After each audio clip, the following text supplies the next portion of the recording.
سورہ منافقون آیت نمبر 6۔ اللہ تعالیٰ فرماتے ہیں سواء علیہم، ان پر برابر ہے، استغفرت لہم، کیا آپ علیہ السلام ان کے لیے استغفار کریں، ام لم تستغفر لہم، یا آپ ان کے لیے استغفار نہ طلب کریں، لن یغفر اللہ لہم، اللہ تعالیٰ انہیں ہرگز معاف نہیں کریں گے، ان اللہ، بے شک اللہ تعالیٰ، لا یہدی القوم الفاسقین، فاسق قوم کو ہدایت نہیں دیتے۔ اب اس آیت مبارکہ کا جو موضوع ہے وہ یہ ہے کہ نبی علیہ السلام ان کے لیے استغفار کریں یا نہ کریں، اللہ تعالیٰ نبی علیہ السلام کی دعا قبول نہیں کریں گے۔ اس سے پہلے یہ جاننا ضروری ہے کہ کہاں کہاں اللہ تعالیٰ نے نبی علیہ السلام کی دعا کو کس کس انداز میں قبول کیا ہے، اور یہاں کیوں اللہ تعالیٰ فرماتے ہیں کہ نبی میں آپ کی دعا کو قبول نہیں کروں گا۔ پہلی بات تو یہ کہ نبی علیہ السلام کے لیے یہاں پہ لفظ جو استعمال آ رہا ہے استغفار کرنے کے لیے کہ یستغفر لکم، باب استفعال سے ہے، اور باب استفعال میں کسی کام کے لیے ایفرٹ، کوشش، محنت اور مسلسل اس کام کا ہونا پایا جاتا ہے، اور یہ کہا جا رہا ہے کہ نبی آپ کتنی ہی ایفرٹ کر کے، کوشش کر کے، مسلسل بھی اگر ان کے لیے استغفار کریں گے، ہم آپ کی استغفار ان کے حق میں قبول نہیں کریں گے۔ اللہ تعالیٰ بہت ناراض ہے یہاں پہ منافقین کے اوپر، یہ بڑی شدت کا رویہ ہے۔ ایون یہ کہ مکہ کے کافروں نے آپ علیہ السلام کو مجنون کہا، دیوانہ کہا، ساحر کہا، بہت کچھ کہا، لیکن اللہ تعالیٰ نے ان کے حق میں یہ بات نہیں کہی کہ ہم آپ کی استغفار ان کے حق میں قبول نہیں کریں گے۔ لیکن مدینہ کے منافقین کے لیے آپ یہ بات کیوں فرما رہے ہیں؟ اس کی وجہ یہ ہے کہ وہ نبی علیہ السلام کو جانتے نہیں تھے۔ یہ جو یہود ہیں اور یہ جو نصارہ ہیں، یہ تو نبی علیہ السلام کو جانتے تھے، یہ تو ان کے شہر کو بھی پہچانتے تھے، جاننے کے بعد وہ انہوں نے نبی علیہ السلام کو نعوذ باللہ ٹھکرایا ہے، تو یہ بہت بڑا جرم بن جاتا ہے۔ اس لیے اللہ تعالیٰ مکے کے کافر سے اتنا ناراض نہیں ہے جتنا کہ مدینہ کے منافق سے ناراض ہیں۔ یہاں پہ ہمارے لیے بہت غور طلب بات یہ ہے کہ نفاق سے اللہ تعالیٰ کو شدید نفرت ہے، منافق پرسنالٹی سے اللہ تعالیٰ کو شدید نفرت ہے۔ یہی بات جو ہے ہمیں بہت ڈراتی ہے کہ جب میں اس صورت کو پڑھتی ہوں مجھے بہت ساری باتیں اپنی شخصیت کے اندر نظر آتی ہیں، تو مجھے لگتا ہے کہ یہ کیا آیت مبارکہ کہہ رہی ہے کہ نبی کی استغفار بھی ان کو معاف نہیں کروا سکے گی۔ تو اپنے اندر کے نفاق سے ڈر لگتا ہے کہ اللہ تعالیٰ مجھے اس نفاق سے بری کریں کہ نبی کی دعا بھی مجھے نہیں بخشوا سکے گی، نبی کی شفاعت بھی میرے حق میں کام نہیں آ سکے گی۔ تو اگر یہ مدینہ کے منافق کے لیے یہ بات ہے، اور وہ کیوں ہے، اتنی نفرت کیوں ہے ان سے؟ کیونکہ وہ جانتے تھے اور جاننے کے باوجود انہوں نے نبی علیہ السلام کی ناقدر کی۔ تو کیا میں اور آپ نبی علیہ السلام کو نہیں جانتے؟ تو اگر ہم جاننے کے بعد نبی علیہ السلام کی قدر نہیں کر رہے ہیں، نہیں مان رہے ہیں باتوں، تو پھر یہ اللہ تعالیٰ کو کتنا ناراض کرنے والی بات ہے۔ اس لیے بار بار یہ بات دہرانے کو جی چاہتا ہے کہ اللہ تعالیٰ ہمیں اپنے اندر کے نفاق سے جو ہے معافی مانگنے کی توفیق نصیب فرمائے، ہماری شخصیتوں سے نفاق نکل جائے کہ جہاں میں اپنی نبی کی دعا سے بھی جو ہے وہ محروم ہو جاؤں۔ تو پہلی بات تو آیت مبارکہ کا آغاز ہی جو ہے وہ بہت زیادہ شدت کے ساتھ ہو رہا ہے، اور پھر ہم یہ دیکھتے ہیں کہ نبی علیہ السلام کی تو وہ ہستی مبارک ہے کہ اللہ تعالیٰ نے صرف ان کا آسمان کی جانب دیکھنا، نبی علیہ السلام جب مدینہ شریف میں آئے تو آپ کی شدید تمنا یہ تھی کہ ہمارا قبلہ جو ہے وہ بیت اللہ ہونا چاہیے، بیت المقدس نہیں ہونا چاہیے۔ آپ علیہ السلام نے زبان مبارک سے کچھ بھی نہیں کہا، ایون دعا بھی نہیں مانگی، بس آپ ایک التجائی نظروں سے آسمان کی طرف دیکھتے تھے۔ تو اللہ پاک فرماتے نبی ہم نے آپ کا آسمان کی طرف دیکھنا ہم نے قبول کر لیا، اب قیامت تک کے لیے قبلہ جو ہے وہ بیت اللہ ہوگا۔ تو جس نبی کا دیکھنا آسمان کی طرف جو ہے وہ کل انسانیت کو جو ہے بیت اللہ کا قبلہ نصیب فرما دیتا ہے، یہ کیسے ممکن تھا کہ اللہ پاک نبی علیہ السلام کو فرما دیں کہ ہم آپ کی دعا نہیں قبول کریں گے؟ اس طرح کے بے شمار واقعات ہیں کہ نبی علیہ السلام نے اگر کسی کے حق میں کوئی بھی دعا فرمائی ہے وہ اتنے شاندار انداز میں قبول ہوئی ہے کہ زمانے نے دیکھا ہے۔ مثلا عبداللہ بن عباس رضی اللہ عنہ کے بارے میں نبی علیہ السلام نے فرمایا کہ اللہ تمہیں دین کی سمجھ دے، قرآن کی سمجھ دے، تو آپ مفسر القرآن بنے۔ ہم جتنی بھی تفسیر بیان کرتے ہیں ان میں دو بڑے جو صحابہ کرام ہیں، عبداللہ بن عباس رضی اللہ عنہ اور عبداللہ بن مسعود رضی اللہ عنہ، یہ امام المفسرین ہیں، انہی کی تفسیر کے ضمن میں جو ہے ساری تفسیریں جو ہیں وہ بیان کی جاتی ہیں۔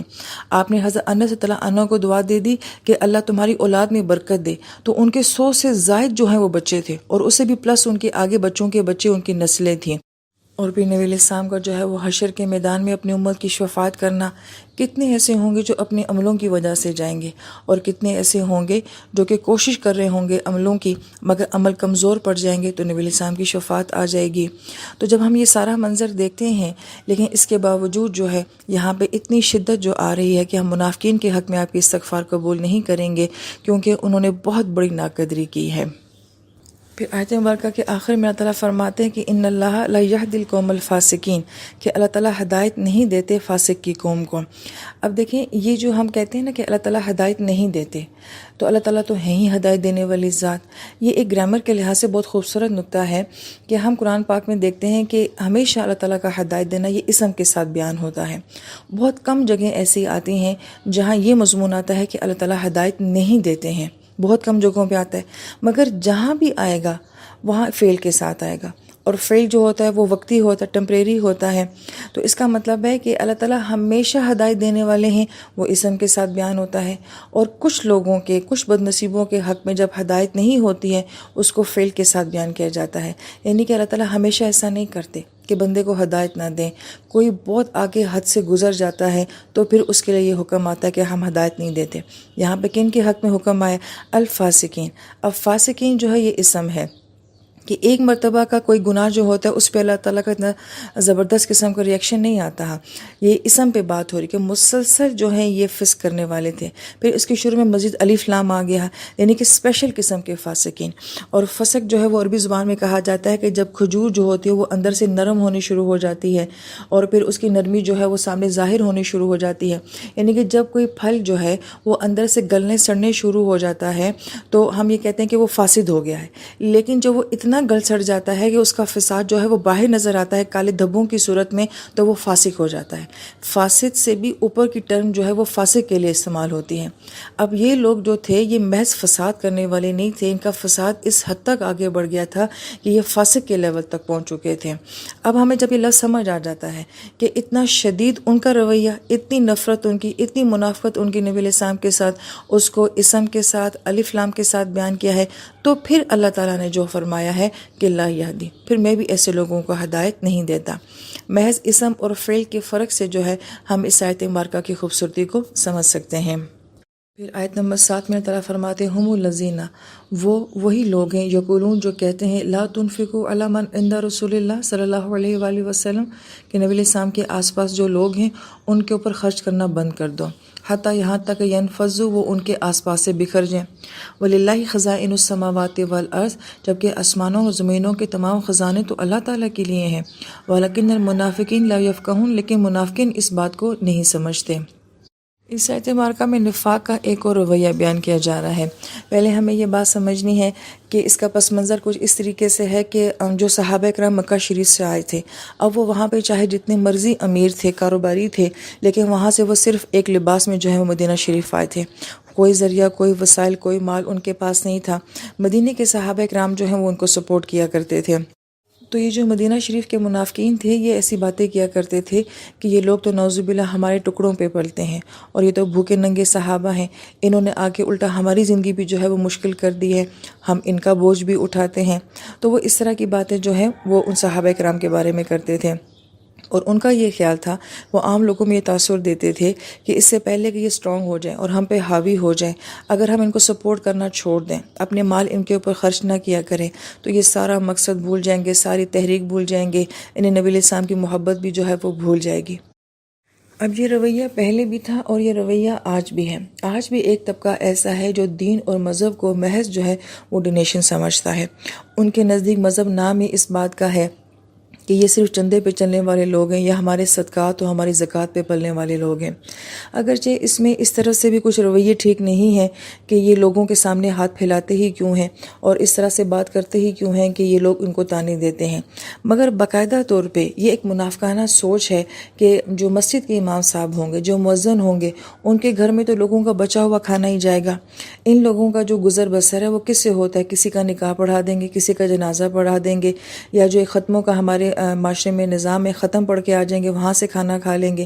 یہ دوسروں کے ٹکڑوں پہ پڑنے والے لوگ ہوتے ہیں، یہ معاشرے کے ناکارہ قسم کے لوگ ہوتے ہیں۔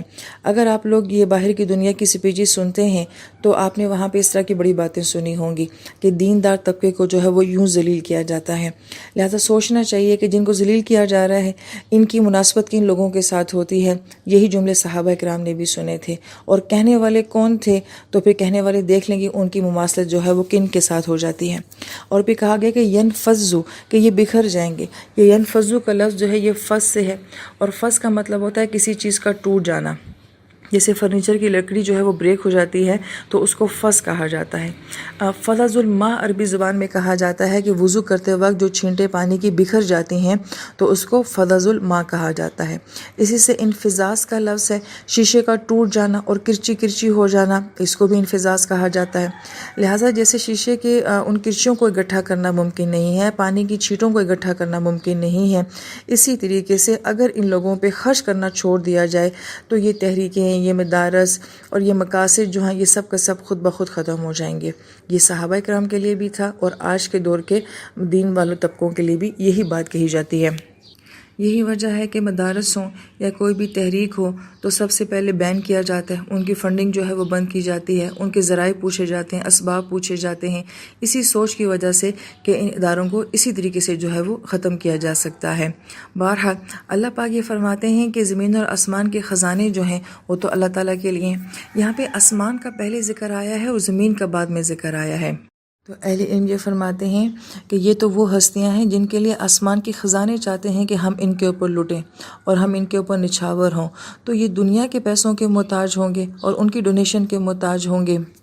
جس نبی کو اللہ تعالیٰ یہ آپشن دیتے ہوں کہ اگر آپ چاہیں تو آپ کے لیے جنت کے دسترخوان آ سکتے ہوں، تو کیا وہ نبی ان کے ٹکڑوں پہ نعوذ باللہ استغفر اللہ پلیں گے؟ لیکن منافقین جو ہیں وہ اس بات کی سمجھ نہیں رکھتے۔ یفقہون کا لفظ جو ہے وہ فقیہ سے ہے، اور فقیہ وہ ہوتا ہے جو کسی بات کے بیک گراؤنڈ کو جانتا ہو، کسی بات کی گہرائی کو جانتا ہو۔ یہ ایک اور منافق شخص کے بارے میں کہا جا رہا ہے کہ یہ لوگ ڈیپ نہیں ہوتے، یہ گہرے نہیں ہوتے، یہ سطحی بات کرتے ہیں، سطحی بات سمجھتے ہیں، ان کو گہرائی کی بات سمجھ نہیں آتی ہے۔ لہذا یہ اس بات کی حقیقت کو جانتے ہی نہیں ہیں کہ انہی نیک لوگوں کی وجہ سے اللہ تعالیٰ کل کائنات کو رزق دے رہے ہوتے ہیں۔ تو یہ لوگ کسی کے محتاج نہیں ہوتے ہیں، یہ محض اللہ تعالیٰ کا ان کے ساتھ ایک امتحان کا معاملہ ہوتا ہے جو دنیا میں اللہ پاک نے ان کو یہ ٹف سچویشن دی ہوتی ہے۔